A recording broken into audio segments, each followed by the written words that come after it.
सोनिया पिछले 10 सालों से नर्स का काम कर रही थी, पर उसने ऐसा मरीज आज तक नहीं देखा था। सोनिया अभी अपनी ड्यूटी पूरी करके घर ही पहुंची थी कि अचानक उसके मोबाइल पर हॉस्पिटल से नाइट ड्यूटी करने वाली एक दूसरी नर्स का फोन आता है। हेलो, हाँ मंजू, बोलो क्या हुआ? सोनिया, वो जो वार्ड नंबर 5 का मरीज है, वो कहता है कि वो सिर्फ तुम्हारे हाथ से ही खाना खाएगा और पानी पिएगा। वो किसी और नर्स के हाथ से कुछ भी नहीं लेगा। ओहो, मैं तो बिल्कुल अभी अभी घर पहुंची हूँ, और वैसे भी आज माँ की तबीयत ठीक नहीं है। एक काम कर, तू थोड़ा उस मरीज को समझाने की कोशिश कर। सोनिया, हम सब ने कोशिश करके देख ली है, पर वो मान ही नहीं रहा है। कहता है जब तक तू नहीं आएगी वो दवाई भी नहीं लेगा। एक काम कर, तू थोड़ी देर के लिए आ जा, फिर जब वो खाना खाकर दवाई ले ले तो तू वापस घर चली जाना। क्या हुआ सोनिया बेटा, तू अभी तो आई है, फिर दोबारा हॉस्पिटल जा रही है? हाँ माँ, वो वार्ड नंबर 5 का मरीज है ना, उसको थोड़ी परेशानी हो गई है, इसलिए मंजू अकेले संभाल नहीं पा रही है। एक काम करो, मैं जल्दी आ जाऊंगी। तुम ना दवाई लेकर समय से सो जाना। मैं बाहर से लॉक करके जा रही हूँ, अपने आप ताला खोलकर आ जाऊंगी। सोनिया दोबारा हॉस्पिटल पहुंचती है। वो वार्ड नंबर 5 के मरीज के पास पहुंचती है। देखो मोहन, सोनिया अभी थोड़ी देर में ही आ रही है, तब तक तुम ही खाना खा लो। नहीं, मैं बिल्कुल भी कुछ नहीं खाऊंगा, मुझे सोनिया ही चाहिए। मोहन, ये सब क्या हो रहा है? तुम खाना नहीं खाओगे तो जल्दी ठीक कैसे होगे? अच्छा चलो, मैं तुम्हें खाना खिलाती हूँ। तुम यहाँ मेरे पास ही बैठो, मुझे अच्छा लगेगा। अब तुम मत जाना, मेरे पास ही रहना। सोनिया, तू मोहन के पास बैठ, तब तक मैं दूसरे मरीजों को देखती हूँ। सोनिया अपने हाथों से मोहन को खाना खिलाती है। सोनिया की नजरों में मोहन एक मरीज था और उसकी देखभाल करना सोनिया का फर्ज था। मोहन की तरह ही हॉस्पिटल के सारे मरीज सोनिया की जिम्मेदारी थे। सोनिया सबकी देखभाल बहुत मन से करती थी। सोनिया की देखभाल से मोहन धीरे धीरे ठीक हो रहा था। क्या हुआ, सो गया तेरा मरीज? चल एक कप कॉफी पीते हैं, फिर तू घर निकल जाना, और याद से सुबह 8 बजे तक हॉस्पिटल आ जाना, नहीं तो ये मोहन पूरा हॉस्पिटल सिर पर उठा लेगा। वैसे इस मोहन से संभल कर रहना, मैंने सुना है ये बहुत नामी गुंडा है और ये कई बार जेल जा चुका है। मंजू, इस वक्त मोहन लाचार है। वो एक बहुत बड़े एक्सीडेंट का शिकार हुआ है। उसके जख्म भरने में समय लगेगा। काफी हद तक वो ठीक हो चुका है, और जब तक वो ठीक नहीं होता तब तक उसकी देखभाल करना मेरी जिम्मेदारी है। चल अब मैं चलती हूँ, माँ इंतजार कर रही होंगी। ऐसे ही कई दिन बीत जाते हैं। सोनिया मोहन की बहुत देखभाल करती थी। मोहन को सोनिया का देखभाल करना अच्छा लगता था, पर 1-2 दिन से सोनिया कुछ परेशान थी। उसे ऐसा महसूस हुआ कि रात के वक्त उसके साथ कुछ गलत होता है, कोई उसके करीब आता है। पहली बार ये उसे तब लगा जब एक रात वो नाइट ड्यूटी कर रही थी। मोहन को रात की एक दवाई देनी थी, इसलिए सोनिया वहीं उसके बराबर में ही एक बेंच पर बैठ गई और उसकी आंख लग गई। सोनिया को महसूस हुआ कि किसी ने उसके बालों को सहलाया है और उसके शरीर पर गलत स्पर्श किया है। सोनिया की नींद खुल जाती है और वो घबराकर बेंच से उठ जाती है। मोहन, तुम्हें कुछ चाहिए था? तुम अपने बिस्तर से उठकर यहाँ कैसे आए? चलो चलो अपने बिस्तर पर लेटो, मैं तुम्हें दवाई देती हूँ। तुम बहुत सुंदर हो, तुम्हारे गाल बिल्कुल मक्खन जैसे चिकने हैं। मोहन, तुम ये दवाई लो और सो जाओ, मैं सुबह आती हूँ। सोनिया को मोहन का बर्ताव अच्छा नहीं लगा था, इसलिए वो अगले दिन अपनी जगह मंजू को उसके पास भेज देती है। ये देखकर मोहन गुस्से में आ जाता है। कुछ दिन तक सोनिया मोहन के पास नहीं आती है, पर एक दिन मंजू छुट्टी पर थी। मजबूरीवश सोनिया को मोहन के पास नाइट ड्यूटी पर रुकना पड़ा और उसको दवाई और खाना देना पड़ा। क्या बात है, आजकल तू मेरे से बहुत दूर भाग रही है? मोहन से दूर भागना बहुत मुश्किल है। जो चीज मुझे एक बार पसंद आ जाती है वो मेरी हो जाती है। समझ में आ रहा है? कल से तू मेरी सेवा करेगी, वरना तू जानती नहीं है मैं तेरा क्या हाल करूंगा। और अगर थोड़ी सी भी बात हॉस्पिटल स्टाफ को बताई तो मैं जानता हूं तेरे घर में तेरी बूढ़ी माँ भी है। मेरे आदमी तेरी माँ तक पहुंच ही जाएंगे, इसलिए जैसा जैसा मैं कहता हूं वैसा वैसा तू कर। चल, तुझे यकीन हो जाएगा, मैं तुझे एक वीडियो दिखाता हूँ। तुम्हारे आदमी मेरे घर के बाहर क्या कर रहे हैं? उनसे कहो वहां से जाएं। तुम जैसा कहोगे मैं वैसा करूंगी, पर मेरी माँ को कुछ मत करना। तो कल से तू ही मेरी देखभाल करेगी, और बहुत प्यार से, जैसे पहले किया करती थी। सोनिया मजबूर थी। उसे डर था कि कहीं मोहन उसकी माँ को कोई नुकसान ना पहुंचा दे, इसलिए ना चाहते हुए भी सोनिया मोहन की देखभाल कर रही थी। मोहन हर वक्त सोनिया के करीब आने की कोशिश करता था। मोहन का गंदा व्यवहार सोनिया को बिल्कुल अच्छा नहीं लग रहा था, पर वो मजबूर थी। सोनिया का मंगेतर दीपक वापस आ गया था और वो सोनिया को सगाई के लिए बार बार कह रहा था। सोनिया मोहन के कारण डरी हुई थी, पर वो अपनी परेशानी अपने मंगेतर दीपक और माँ को नहीं बता सकती थी। मोहन ने अब अपने गुंडे सोनिया के घर से हटवा दिए थे, क्योंकि उसे पता था कि सोनिया अब पूरी तरह से डर चुकी है और जैसा वो कहेगा वैसा ही वो करेगी। सोनिया अपने मंगेतर दीपक को सगाई के लिए हाँ कर देती है। ये लो मोहन, लड्डू खाओ। क्या बात है, आज सोनिया नहीं आई? और ये लड्डू किस खुशी में? अरे ये लड्डू तो सोनिया की सगाई की खुशी में है। वो अभी अभी सारे हॉस्पिटल स्टाफ को लड्डू बांट कर गई है। अगले हफ्ते उसकी शादी है, इसलिए वो छुट्टी पर है। सोनिया की शादी मेरे होते हुए और किसी से कभी नहीं हो सकती। 2 दिन बाद मोहन को हॉस्पिटल से छुट्टी मिल जाती है और वो अपने घर आ जाता है, पर अभी भी मोहन सोनिया के बारे में ही सोच रहा था। मेरे अलावा सोनिया किसी की नहीं हो सकती। अगर वो मेरी नहीं हो सकती तो मैं उसे किसी और की भी कभी नहीं होने दूंगा। मोहन अपने गुंडों से कहकर सोनिया को उठवा लेता है। किसी और से शादी करने चली थी? मैं तुझे शादी करने लायक ही नहीं छोड़ूंगा। मैं आज तेरा वो हाल करूंगा कि तू किसी को मुंह दिखाने लायक भी नहीं रहेगी। मुझे छोड़ दो, मुझे जाने दो मोहन, तुम ये ठीक नहीं कर रहे हो। मेरी शादी होने वाली है, देखो मेरे साथ ऐसा कुछ मत करना वरना। इतनी देर में सोनिया का मंगेतर दीपक पुलिस को लेकर वहां पहुंच जाता है। सोनिया दीपक से लिपट कर रोने लगती है। दीपक, अगर तुम समय पर नहीं आते तो ये मोहन पता नहीं मुझे कहीं का नहीं छोड़ता, पर तुम्हें कैसे पता चला कि मैं यहाँ आई हूँ? सोनिया, जब मैं तुम्हारे घर पहुंचा मैंने देखा ये गुंडे तुम्हें गाड़ी में जबरदस्ती पकड़ कर ले जा रहे थे। मैंने इनकी गाड़ी का पीछा किया, पर मैं अकेला कुछ नहीं कर सकता था। इसीलिए मैं पुलिस स्टेशन गया और इंस्पेक्टर साहब को सारी बात बताई। अरे तुम जानती नहीं हो, मेरा नाम मोहन है, मोहन। मेरे से शहर में हर कोई डरता है। तुझे मैं छोड़ूंगा नहीं सोनिया। अरे अब तुझे हम ना छोड़ेंगे। साले एक लाचार लड़की पर हिम्मत दिखाता तू है? अगर हिम्मत दिखानी है तो हवालात में हमें दिखाना, जब तेरे पे ना डंडे बरसेंगे, समझ लिया? चल साड़े। सोनिया दीपक से लिपट कर फूट फूट कर रो पड़ती है। मोहन को कड़ी सजा सुनाई जाती है। सोनिया और दीपक की शादी हो जाती है।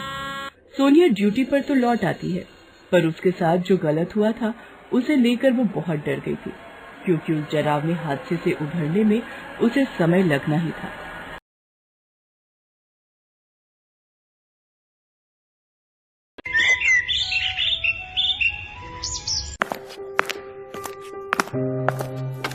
अंकल, कुछ खाने के लिए दे दो, बहुत भूख लगी है, सुबह से कुछ नहीं खाया। हाँ, जरूर देता हूँ। पहले ये बता, तेरे पास पैसे हैं? नहीं, पैसे तो नहीं है। छुटकी की ये बात सुनकर हलवाई उसे अपनी दुकान के पास से भगा देता है, जिसके बाद छुटकी भूख से रोते बिलखते गांव के पास वाले जंगल में पहुंच जाती है, जहां वो थक कर रोते हुए एक पेड़ के नीचे रुक जाती है और वहीं खड़े खड़े भूख से रोती रहती है। भूख लगी है, मुझे कुछ खाने को दे दो, बहुत भूख लगी है। मम्मी, आप मुझे छोड़कर क्यों चली गई? छुटकी के रोने की आवाज सुनकर पेड़ के ऊपर बैठी भूतनी का ध्यान उसकी तरफ आकर्षित होता है, जिसे देखकर भूतनी के मन में खुशी और लालच दोनों भावनाएं पैदा हो जाती हैं। वाह, आज तो खाना अपने आप चलकर सामने आ गया। ऐसा सोचकर भूतनी तुरंत छुटकी के सामने आ जाती है, जिसे देखकर छुटकी डर कर वहाँ से भाग जाती है। छुटकी को भागते हुए देखकर भूतनी भी उसका पीछा करने लगती है। ये आजकल के बच्चे कितनी तेज भागते हैं। पर इसे तो मैं कहीं नहीं जाने दूंगी। बहुत भगा रही है। इतनी मेहनत के बाद मेरा आज शाम का भोजन तो यही लड़की बनेगी। कुछ दूर तक यही सब चलने के बाद भूतनी इस सब से परेशान हो जाती है और हवा में कहीं गायब हो जाती है, जिसे वहाँ से गायब देखकर छुटकी भी भागना रोक देती है और एक पेड़ के नीचे बैठ जाती है। छुटकी के बैठते ही भूतनी अचानक उसके सामने आकर उसे पकड़ लेती है। अपने आप को इतना तेज समझा है कि मुझसे बच जाएगी। इतनी भाग दौड़ कर आकर तूने तो मेरी भूख और ज्यादा बढ़ा दी। नहीं, मुझे छोड़ दो, मुझे मत खाओ।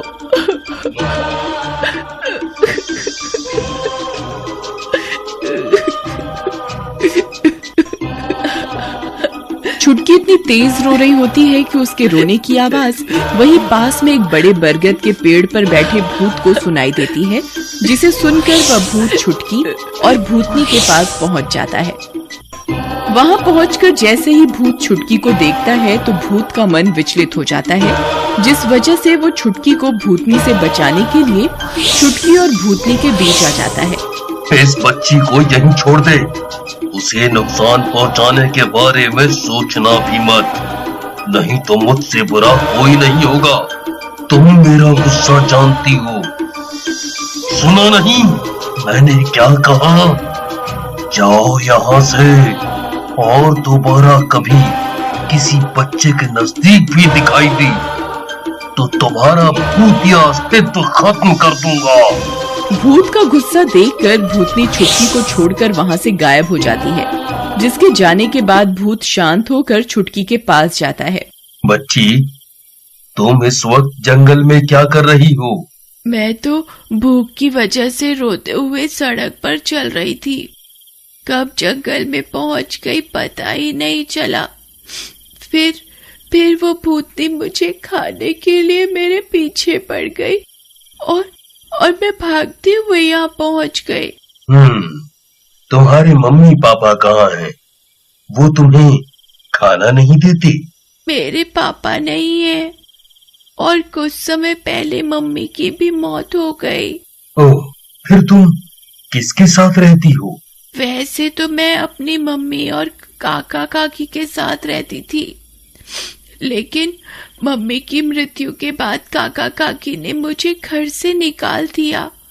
तभी से मैं सड़क पर रहती हूँ, लोगों से मांगकर खाना खाती हूँ और आज सुबह से किसी ने कुछ भी खाने के लिए नहीं दिया, इसीलिए मुझे बहुत भूख लग रही है। इस लड़की को देखकर, इसकी कहानी सुनकर मेरा मन इतना प्रभावित क्यों हो रहा है? तुम कहाँ रहती थी? तुम्हारी मम्मी पापा का नाम क्या था? मेरी मम्मी का नाम गीता और पापा का नाम किशोर था। मम्मी बताती थी कि पापा की मृत्यु मेरे जन्म से पहले ही हो गई थी, इसलिए मैंने अपने पापा को कभी नहीं देखा। इसका मतलब तुम फिक्र मत करो और मेरे साथ चलो। छुटकी भूत के साथ चली जाती है, जिसके बाद भूत उसे एक आम के पेड़ के पास लेकर जाता है, जहाँ छुटकी पेट भर आम खाती है और फिर भूत उसे अपने साथ वहीं पास में एक गुफा के अंदर ले जाता है। आज से यह तुम्हारा नया घर है, तुम यहाँ आराम से बेफिक्र होकर रह सकती हो, किसी से डरने की जरूरत नहीं है। मैं हमेशा यहीं तुम्हारे आसपास रहूंगा। छुटकी गुफा को देखकर बहुत खुश होती है और वहीं रहने लगती है, जिसके बाद छुटकी भूत के साथ जंगल घूमती है, फल तोड़कर खाती है और बहुत मजे करती है। इसी तरह कुछ समय बीत जाता है। एक दिन छुटकी भूत के साथ जंगल में जाने के लिए गुफा से बाहर निकलती ही है, तभी उसे वहाँ अपने काका काकी खड़े हुए दिखाई देते हैं। मेरी प्यारी छुटकी, तू तो हमारी बेटी है, कब से बाहर रह रही है? हमसे गलती हो गई बेटी, हमें माफ कर दे और घर वापस चल।